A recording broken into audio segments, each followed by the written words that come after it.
มันใส่ตัวได้รถไฟนึงฮะขนมซื้อน้ำกินก็เอาเฮ็ดหยังวะเบิดแล้วเงินน่ะไปเฮ็ดอีหยังโอ้ยเปิดห้องก็100กินมาน้ำทางก็100กว่าดอกคุณน่ะขอเงินน้ำแม่100 3 ซองขอเงินน้ำแม่100หมดซ้ำโพดแล้วพลทหารมันเหลืออยู่100ล่ะในตู้น่ะข่อยจักเอาไว้ใส่ห่านอ้าวไว้โทษทีแล้วจักอยู่ว่ามันเหี่ยก็ได้บ่ได้เฮียเอาไว้ในกระเป๋าล่ะข่อยห่านซอกหาอยู่ในหลืบโพนบุ้ยง่ายแล้วสบายฮะบักไปอยู่น้ำไข่ก็ได้อันใดครับสวัสดีครับคนที่ไปอยู่น้ำไข่ก็ได้อยู่บ้านใดล่ะอยู่น้ำกันแหละ2คนบ่อยู่สกุลนี่แหละยิ่งอยู่อำเภอใดก็อำเภอวาริตโอ้เดี๋ยวอยู่อำเภอวาริตอยู่ใกล้กันอยู่ดอกสันยามมาบ้านมาหยังกันละพอได้หมู่ย้ายไปอยู่ซิโร่ชายแดนบ่ได้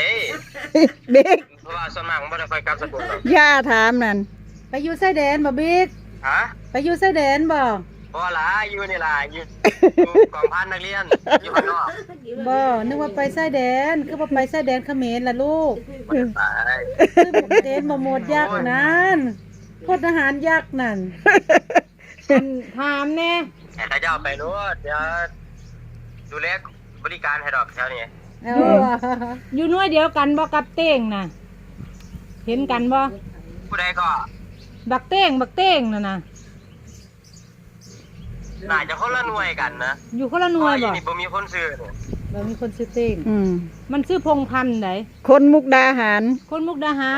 ก็ไปพร้อมกันกับบิ๊กนั่นแหละน่าจะคนละหน่วยไม่ได้อยู่น้ำเดียวน่าเต็มจูรูแต่ว่ามันอยู่หยังก็กองเพลอเป็นทหารเพอ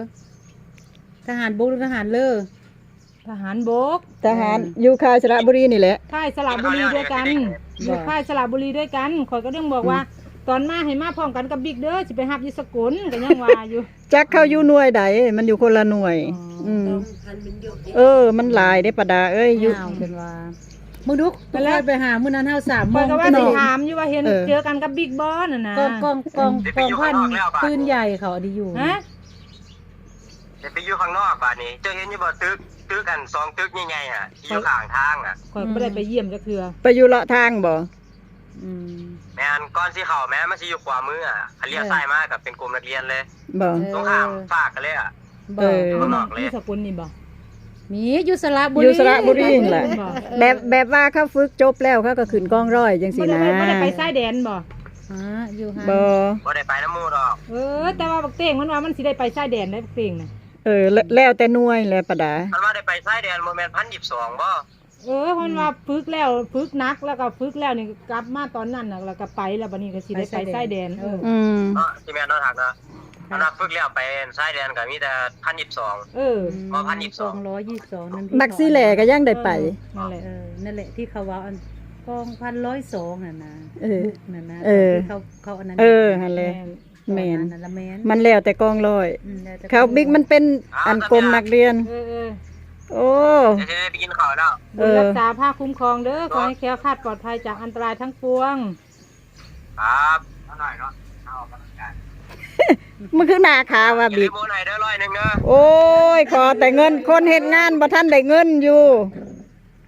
ซ่อมรถเมื่อวานก็เบิดแล้วอยากน้ำครับอยากน้ำบ่ใช่กินน้ำโพกเลยนี่นะร่างกายต้องการน้ำตาลโพนโอ้ยมาจากกองร้อยตายป่านนี้ทำเวลาโอเคสวัสดีครับครับ